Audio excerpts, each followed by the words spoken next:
What's up, guys? Welcome into another edition of Bogey Free. I am your host, Matt Jones. You can find me on Twitter at MattJonesTFR. I am joined by Anthony Amico, who you can find on Twitter at Amixta. What's going on, man? How we doing? I'm doing all right. Just getting by, as they say. It's been a crazy week, and it's only Tuesday, so I mean, only up from here. Yep, there you go. We got to find some goodness in this RBC Heritage field somehow. I don't know how we're gonna do it, but I mean, Patrick Cantlay is playing, so this is true. Patrick Cantlay almost made me a very rich man. American hero, Patrick Cantlay. Oh, he was so goddamn close, but happy for Tiger. Blah blah blah. Whatever. It's great. I'm super happy about it. How did you feel about Tiger? I mean, I loved it because for the first 2 days I was tilting because I was like, oh well, obviously I full faded Tiger because of like I don't know, like what you're giving up to have him. They ended up like not even being that low owned. I mean, that high owned. Right. So I was kind of tilting not having him. But then DK offered 10-1 on him to win Saturday night. So I just took that and I got to ride the wave. Yep. Yeah, just missed out on that by a hair myself. Long story there. But yeah, I was happy because he was on the cover of the RotoViz article. So that was good for the hashtag cool. Brand. I felt pretty confident about him going in. So that was good. I didn't have him in the right lineups where anything else went right. Like he was with, I think I had like 35% him and 45% KC, and I think he was in every KC lineup. So that sucks. Yeah, friend of the show, Matt LaMarca had a couple sweats going into Sunday. He had like the whole first group with the whole final group with like Cantlay and Howell or something like that. It was a pretty sick line. I ended up not winning because Molinari friggin' dunked it. But see, I mean, if LaMarca can do it. Just kidding, Matt. Love you. Unbelievable. Yeah, that goddamn pine cone really screwed with Molinari. That's like the most underreported thing of this entire week is like Molinari hit a fucking pine cone. Like you saw it fall on the first water ball that he hit.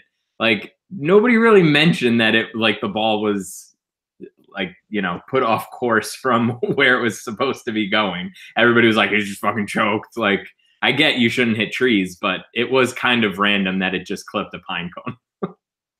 When it's bad, it's bad. And when Tiger's meant to win, he's meant to win. Exactly. Yeah. It was definitely at that moment, as soon as that pine cone was detached from the tree, you just knew Tiger was going to win. But it was cool to see. Everybody and their mother was texting me because they know I watch golf. Like, are you watching? I'm like, yes, I watch every single week. So no, I take the Masters off actually. Yeah, this is usually my vacation week that I don't pay any attention at all. All right, but enough about the Masters. We do have another tournament this week. It's the RBC Heritage, like I mentioned at the top. It is relatively weak field, although they have made strides recently to get some of the top guys there. There's 4 guys in the top 10 heading into this week that are going to play. So that's a welcome addition because it in years past it has been a pretty desolate field. It's Harbor Town, par 71, 7,100 yards, smallest greens on tour at all in my database. It's a Pete Dye course, so there's a lot of I don't know how to describe it. A lot of tomfoolery around the course. So it should be interesting. It's definitely a fairways and greens kind of place. Distance doesn't really help you at all, especially if you're using your distance at the to detriment your accuracy off the tee. So what are some things you're looking at this week? What's popping for you? How are you limiting guys this week? Yeah, I mean, the big thing I'm looking at is strokes gained tee to green last 50 rounds. That's that's the big thing that's popped for me. I've been doing some stuff. I'm not really playing on the DFS side, but I've been looking at a lot of stuff for betting, and the top 10 and top 20 scorers, if you just look like the last 5 years here, it's like all guys who are elite tee to green guys. So Right. I mean, I shouldn't say all, but that's like your high probability outcomes. High tee to green. I know strokes gained tee to green, a bunch of people say is like a flawed statistic in a bunch of ways, but it does seem to be pretty important here. I mean, you mentioned the distance. I think that's probably a big part of it. It's like, doesn't really matter how you get there. You just have to kind of get there. The short ball hitters and the long ball hitters are kind of even on a course like this. And it is Pete Dye. So, I mean, sometimes I like to scope the Pete Dye stats at Fantasy National. So I'll be doing that as well. Yeah, for sure. I mean, it's one of those things where it's definitely it's hard to say like, oh, it just doesn't matter if you have distance, because distance obviously helps no matter what. Like if you're closer, you're going to have an easier approach, assuming you're in good position. But this is really more about like, it's not even just hitting the fairway. It's like being in the right side of the fairway. Like that's how precise it really needs to be. And strokes gained off the tee is pretty heavily skewed towards distance. So I'm hesitant to really worry too much about strokes gained off the tee by itself. I think put together with some other things that we'll talk about and we're looking at, definitely when you take into account like maybe a good drives gain stat like Fantasy National has, something like that is I'm more interested in than just straight up distance or straight up strokes gained off the tee. So we'll see how that shakes out as we go through. I neglected to send you an outline before because I completely forgot. I need no sticking outline. But if we start right up at the top, I would imagine that people are going to be at the very least interested in DJ if they can figure out a way to fit them in at 11.6. What are your thoughts as far as DJ goes? Yeah, I mean the whole field is kind of priced up, right? Because of the level of play overall. So, I mean, yeah, DJ is 11.6, but Molinari is 11.3. Bryson's over 10, Xander's over 10. So, like, you're going to have to pay up probably somewhere anyway. Like, my feeling is just that, like, in this field, DJ is the one guy that could beat the field by, like, 6 strokes. And I think that means you can't really fade him. And again, because he's so high priced, like I don't know, like are people gonna play like Boo Weekly so that they can play DJ? You know what I mean? Like I feel like a bunch of people will probably just lay off, or at least enough people where like the ownership isn't outrageous. Like we talk about this every week, and every week the guy at the top is between like 20 and 25%, or it's the Masters and it's like a little bit higher, a little bit lower, but it's like. At that, like I just feel like that's probably efficient ownership. Like I will just play some DJ. Like I will not play some DJ, but I would play some DJ. Right. I mean, yeah. Right now he's got the 4th most tags on FanShare, which is besides Matt Kuchar the most up here. But I think that's just like I don't know. I'm not necessarily not necessarily promotions. Right. Exactly. I'm not necessarily. Going to be like fully in on him this week. I think matching the field is probably something I'll consider, but I'm not going to go 100% on him just because I don't think the salary flexibility is there at 11.6. But everybody has to talk about him. Like he came in 2nd last week. Like he's Dustin Johnson. Like everybody's going to have to mention him. Like I wrote a blurb about him for DK Live and I put him in the Yahoo article and the DraftKings article. Doesn't mean that I'm going to go fully in on him, but you just have to mention the guy all the way up at the top. So that's definitely part of it. So speaking of Matt Kuchar, he is exactly at 10K, has the 2nd most tags right now. He has, 9 of the last 10 starts in the top 30, 12th place last week.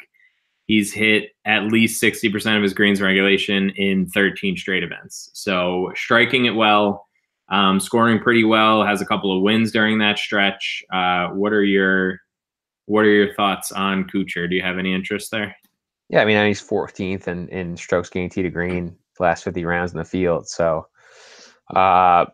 again, it's difficult. It's a lot more difficult, I think, to argue for a fade of very good players in an overall weak field. So more than ever this week, like at the top, you're probably going to want to mix and match.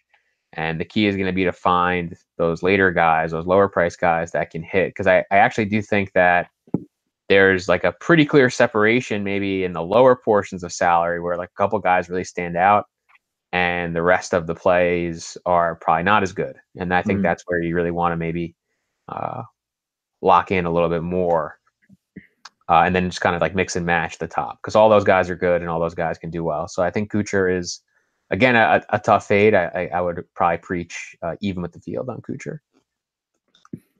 Yeah, he's second. He pops second in the course fit model, the top 20 model, and the downside model, which I'll be sharing again this week because it was just so goddamn fun last week. So that keep an eye out for that on Twitter. I might throw it in the article too because I think it's important. I think putting these guys into a context of like their ceiling and their floor is super important. Like most of the time it's going to match up. Like for Kuchar, you know, he's playing so well. Like he's not going to get a bad score in that.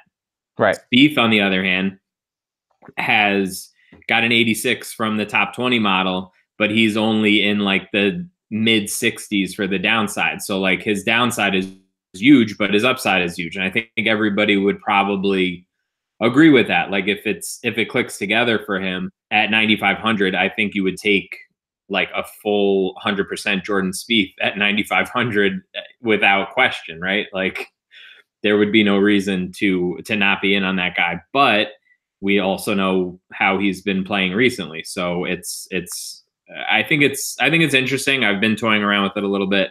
And I think the outputs from the model kind of make sense. So I'll be sharing that this week as well. The last guy we have to talk about up here is good old Luke Donald. What are your thoughts about the course history poster boy, Luke Donald? Any interest there? I mean, no. Okay. I mean, like I know you're gonna rail on the course history, so I won't steal your thunder. But I mean, just like the models don't like him. I mean, Data Golf has him at 43% to make the cut, under 5% to finish inside the top 20. So like, that's not very good. I mean, even if you're accounting for like his salary range, that's by far the worst of all the guys in that salary. In terms of like recent form, he hasn't really played a lot of golf. He had the top 10 a few weeks ago, but he's missed 2 other cuts, and that's pretty much all the golf he's played. So if you look at like his recent form in terms of strokes gained tee to green, he is outside the top 120 in this field. So again, I don't really see a reason to promote him. Yeah, it's just interesting because it was the consistent thing. Like, you play Bubba at Riv, you play Luke Donald at Harbor Town, and he had over 11% ownership last year here because of that and missed the cut. And he was playing awful. Like there's no, I get when people are like, oh, like he's a guy's kind of close. Like he's played well here before. Maybe this pushes him over the edge. Like I can understand that logic, but like the way that Luke Donald was playing last year and coming into this event is just ridiculous. Like even he finished 9th at the Valspar and he barely hit 50% of his greens. Like he had 25 putts per round that week. Like that's not something that's sustainable. So no, I'm not playing Luke Donald. I think his ownership will be a lot lower than it was last year. But people will still throw him in GPPs just because they just don't like money, I suppose. He'll probably win now. But all right. Enough of the chalky guys. Let's talk about the pivots just real quick before we jump in there. As usual, make sure you get in the listener league. It is 50 spot, $5, top 3 win, etc. The usual. And also, if you haven't seen you can go to my Twitter and go to the pinned tweet. We are selling some T-shirts. All of the proceeds this month for the rest of the month are going to charity for NICU, neonatal intensive care. So make sure you grab a T-shirt, and then we'll switch up the charity at the end of May, and we'll be doing that all year. Anytime you buy one of the T-shirts, all the proceeds are just going directly to whichever charity we have set up for that couple of months. So make sure you hop in there. Gentleman and a scholar. All right. All right. So let's talk about the non DJ Kuchar Donald people here. Let's go 9,500 and up. So go from Jordy there up to the top. Who's the most interesting guy to you right now? Oh man, I mean, I was getting ready to say Bryson, but then you told me 9,500 and up, and I can't say no to Patrick Cantlay.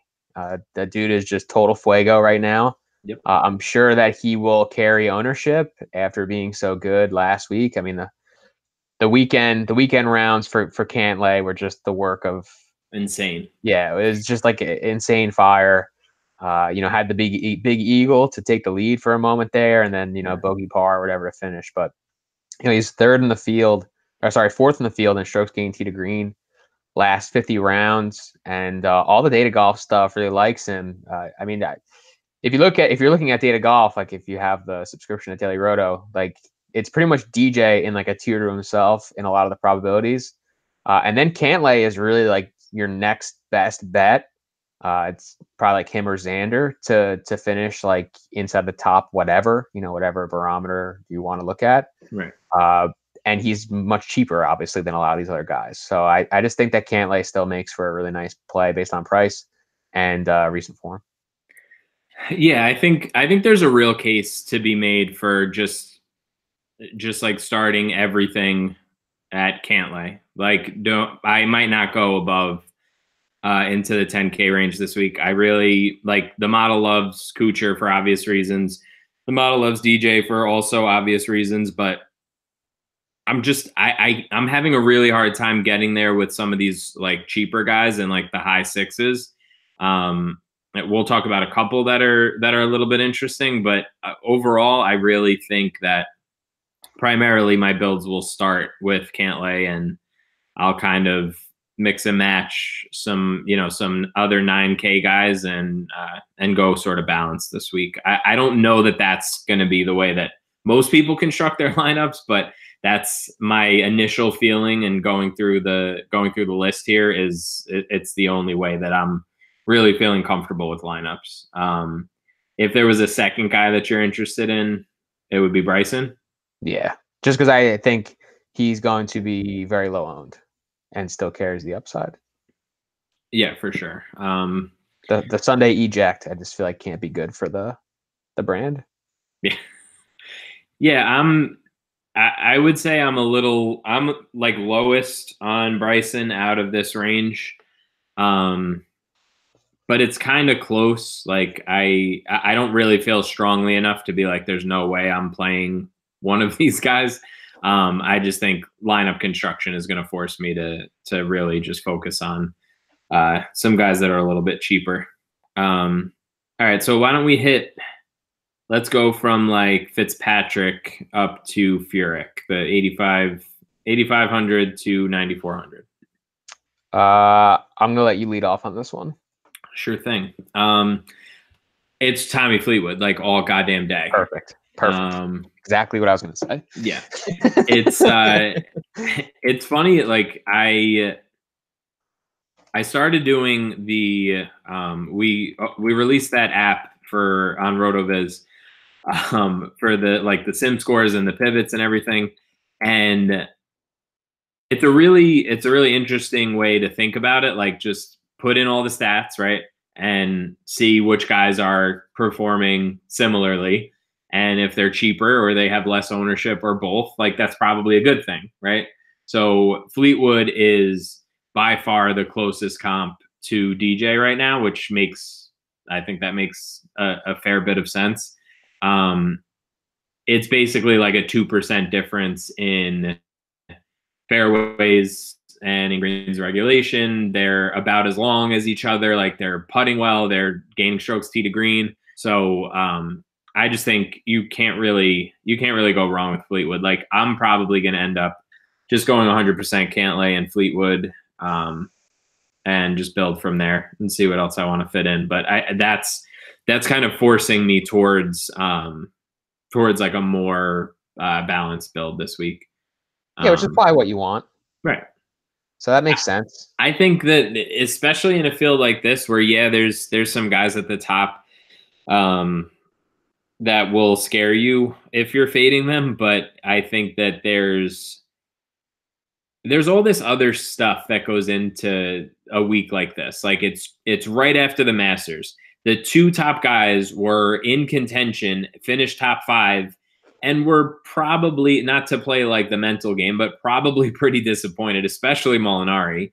Super disappointed in how the Sunday went for him.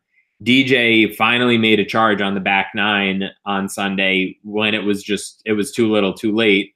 And he was a stroke away from a playoff. And you got to think that kind of weighs on you. So I just feel like it is a potential spot where you're like, all right, like I could see the scenario where these guys are kind of like a little bit off. And, if that means that DJ is finishes 24th even at like decent ownership and the most expensive guy in the field, I think it makes sense to consider, going elsewhere. Makes sense. And after I said all that, I realized that Cantlay went through the same exact thing, but it doesn't matter for Cantlay. No, but Cantlay did it. Cantlay was a hero. He had like the late push that didn't work. He wasn't just like there. He wasn't supposed to be there. Yeah, that weekend was just ridiculous. I'll never get over that. We were literally like DMing each other. Like, we just our week is gonna go as Cantlay goes, and all of a sudden we check the score and he's like 6 under through 8 on Saturday morning. We're like, what the fuck just happened? How far can he take it? Yeah. So you talked up Fleetwood enough where I don't want to double down on that for you. I don't want to steal your thunder there.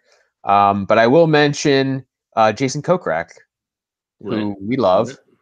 I think he's probably the best golfer in the field that didn't play last week. I mean, maybe you could say Jim Furyk, but I think Kokrak is probably playing better overall golf. I mean, he's playing more often for sure. And Kokrak is 6th in the field in strokes gained tee to green. Grades out well on a lot of the data golf stuff. So that's over the last 50? Last 50 rounds. That's solid. Right. You'd think that he wouldn't be that high. Yeah. But he is. So, by the way, your boy Sungjae Im is 7th. So we'll get there. Okay. But yeah, again, I just think that Kokrak could be a little bit overlooked just because we didn't see him at the Masters, but still obviously an excellent golfer and therefore an excellent play. Yeah, I mean, Kokrak is, again, like if you look at, speaking of data golf, if you look at their like true strokes gained, the graphics that they have or whatever, he's kind of like at his, like getting pretty close to his career peak in some of these categories. Like strokes gained approach, he's above his career peak, but he's sustained it for like a few months now. So I think that we can like safely assume, and as far as strokes gained total goes, he's like right, like sort of at his peak. I don't think it's time to jump off of him yet. I mean, he's not going to do this all year. Like he's not going to, we're not going to be saying this in the middle of August, maybe like every single week. But right now, like you can't really poke a hole in his game. And he's accurate enough where it makes sense to play him. I'm interested in Chucky 3 Sticks because he's number 1 in the model this week. At 8,700. So that's interesting to me. Like I have a feeling that this is going to be one of those weeks where I end up like 100% on 4 guys and just kind of rotate out the rest of the way and try to hit on some of these cheaper guys. I think that's kind of going to be my MO, but we'll get to the other 100%er in a minute here. Any interest in Poulter or Webb here? Not for me. No. Yeah. Like they're fine. I just don't Poulter. I think that the shine is starting to wear off a little bit finally, and I just like the other guys. I would recommend the other guys in this range. Like I wouldn't want to play Simpson over Fleetwood. Right. Yeah. No, for sure. Just real quick, the reason why I know that the downside model is somewhat accurate is because Siwoo Kim got like a 67 in the top 20 model, which is like, above average, fair. And he got like one of the worst scores for the downside model. So I'm like, this makes sense. It's working. Yeah, that was like the Sobel piece last week on Action Network. He was like, I'm confident that Siwoo Kim will finish somewhere between 1st and 87th this week. Yeah, exactly.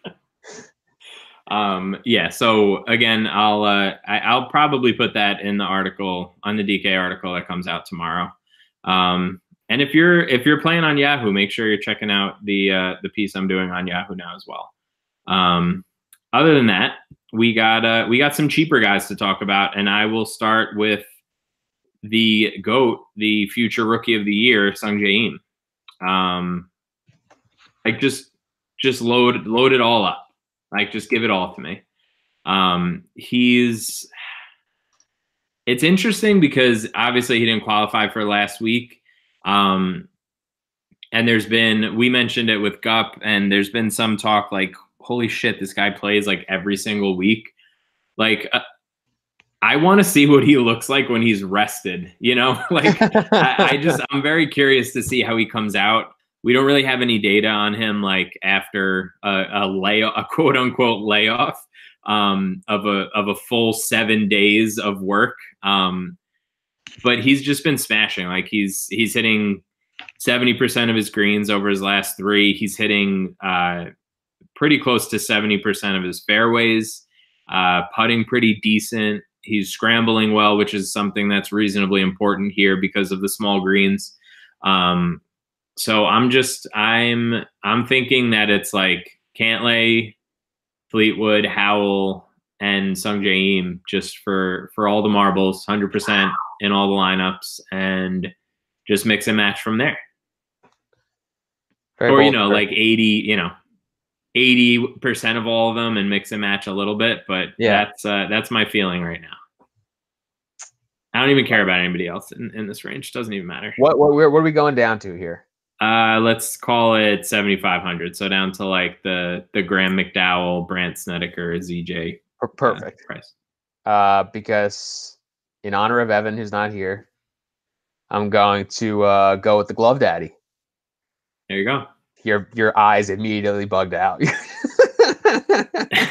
No, he popped in the model. I can't bring myself to say his name. And he got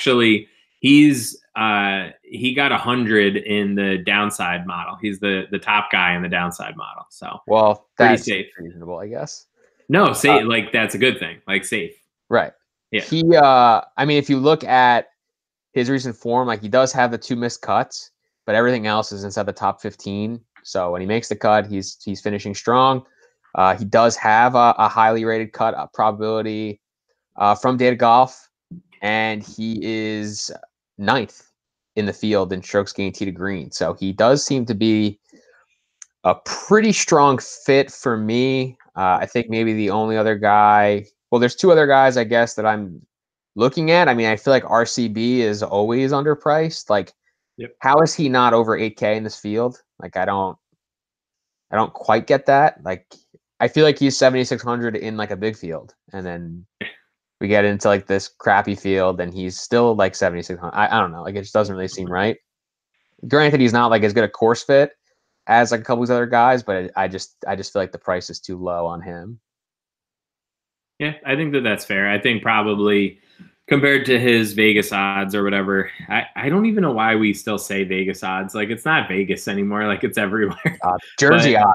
Yeah. We'll go Jersey odds, or in my case, we'll go Croatia odds, or wherever the hell I need to bet, Costa Rica or whatever. Where is my bookie located? I think my bookie is Costa Rica, because when they called me when I had a problem, it was a Costa Rica area code. So that was fun.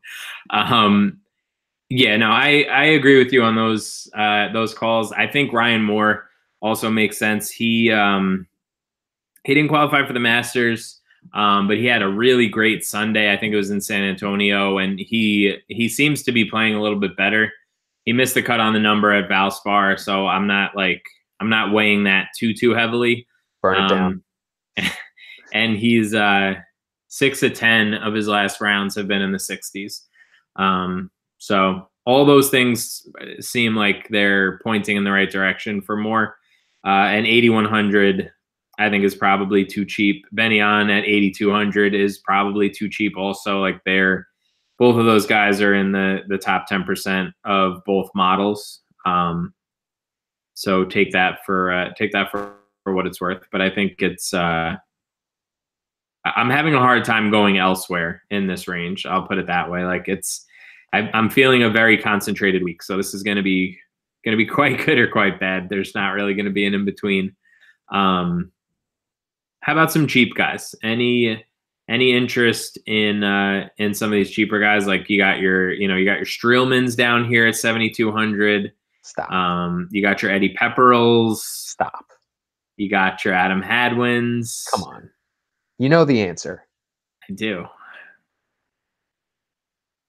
Well, there's two answers, I guess, but I'm gonna lead with the guy that you may not talk about, which is Corey Connors. He's been really good. He's been unbelievable. It's a tragedy or travesty. One of them. Maybe it's both. Depends on what you're gonna say next, I guess. That he's like, he had to like Monday qualify. You know what I mean? Like, the story's incredible. The story's incredible. Like he's just been good. Like every time he's gotten an opportunity to play recently, he's been great. So I don't know. I just don't get it. Yeah, I mean, he's been awesome. He's 5th in the field in strokes gained tee to green last 50 rounds. Like that's really impressive. Like that's better than Kokrak. That's better than Molinari. That's better than Bryson. Like that's a really good number. And obviously the actual recent form in terms of like finish has been really good, including the finish of the Masters, which again, he finished in the 40s, but I mean, this again, talk about where he's coming from. Like that's a really impressive performance. There's a few spurts that he had, we were scoring birdies and stuff like that. And the course kind of just got to him, but I feel like, I mean, the guy is kind of here now, maybe not as like a stud golfer, obviously, but very trustworthy, and 7,300, I think, is a good price. And then the other guy that I was looking at was Killa Keith. 10th in strokes gained tee to green. In terms of the data golf stuff, has like the best cut odds in this range. So I don't know. I feel like that's good enough. Well, I guess Berger is slightly higher in the cut odds, but in terms of golfers that I think are reasonable, Mitchell. And I know he's a distance guy, and this isn't a distance course. I just think that maybe he's a little bit more than just a distance guy. And his recent finishes have been really good. So if you're going based on that, pretty good. 43, 64, 47, 6-1. Then the missed cuts come in. But the overall strokes gained stuff tells us that maybe even when he was missing the cut, he was still playing pretty well. Yeah, for sure. I can get on board with that. Again, this is a course that, the distance guys are going to be pulling irons most likely, or at the very least, fairway woods. So it's possible that these accuracy numbers are kind of skewed. Like if you look at a guy that you think is a bomber, that's because they're usually bombing it. But if they're playing strategic golf, like they're not going to be doing that. So, like, I know it sounds stupid, but a lot of people don't think about that. Like I would say, like from my recollection, there's at least a half dozen opportunities to not hit your driver. Like if you're one of the longer guys. So why wouldn't you? I don't know. But yeah, so I think that's fine. Keith Mitchell has been good lately. He's been scoring. I can get on board with that. I agree there. I agree with I don't know. I'm really having a hard time because like Wyndham Clark popped in the model. He's 6,600, and that's disgusting. Other than that, again, like I'm I'm having a hard time really finding guys that I love down here. And the guys that I like, I don't feel comfortable going all the way in on. So it's kind of like Putnam, Streelman, CT Pan, Kirk popped a little bit. What about Piercy? Piercy, let's see. About average. He's pretty safe though. Right. That's right. That's kind of what I'm getting at. Yeah. He has one of the best downside scores. Best being, most positive in this range. Yeah, I don't know. Let's we have a question in the chat too about Armour and Stewart. Armour's fine. I think Armour makes sense here from a fit perspective. He got like a 75 in the model. So that's fine. I know people are talking quite a bit about Stewart too. He didn't really pop as well in my like upside model, but the downside model, he seems to be reasonably safe as far as course fit goes. And 6,700, like these guys probably aren't gonna kill you, right? Like unless you're really going all in on them. I think you can spread out some exposure. And Stewart played well in San Antonio, so why not? Yeah, I mean, I guess I'm not as into those guys maybe as you are, but like you said, they do have like towards the upper end of the cut equity that you want, like in this range. But again, like I probably prefer like Piercy, Michael Thompson. I think I probably prefer. So I don't know. Varner. Like, yeah, I was gonna say Varner's. As soon as you started to say that, Varner caught my eye. He's like 6,300 is ludicrous. Right, like that's just too like that stands out, So I would recommend going there instead, personally. And that's not to say like, these are like cash locks, but Varner came in 23rd last time in San Antonio at 6,600 and like 5 or 6% ownership, like that. Right. That's the perfect. That's like the sweet spot, right? Like just get your guy into the top 25, single digit ownership. Like that's what you want out of those guys. So I mean, he's hitting fairways, he's hitting greens. He's his short game is reasonable at least right now. I know he went through some struggles and missed a bunch of cuts in like I guess January into February, but yeah, I could get on board with that. All right, so why don't we hit the cash locks and wrap up for the night? Oh, you want me to go first? I mean, I kind of already said them. Yeah, like, I mean, you've given like 4, so I don't know. Can you hone it down to 2 or? I mean, like gun to my head, it's Cantlay and Fleetwood. Like, I just think they're too cheap and they have way too much upside. They could end up being popular, but if you go 100%, it doesn't matter. Dangerous words. I would say Cantlay and Kokrak probably for me. I think that's perfectly reasonable too. Why not? Thank you. Yeah. So again, make sure you guys get into the Listener League. Make sure you head over to the Bogey Free store and do some good. We got some funny shirts in there. We got a Hitting Bombs and Attacking Pins shirt based on the Phil video. We got some Course History Doesn't Matter shirts that have been flying off the shelves. We got a full Keegan shirt that's also been doing pretty well. So make sure you head over there and support a good cause and support the show. But that's going to do it for us. We will talk not next week, the following week, because we're off for the Zurich. So good luck this weekend, and we will talk soon. See you.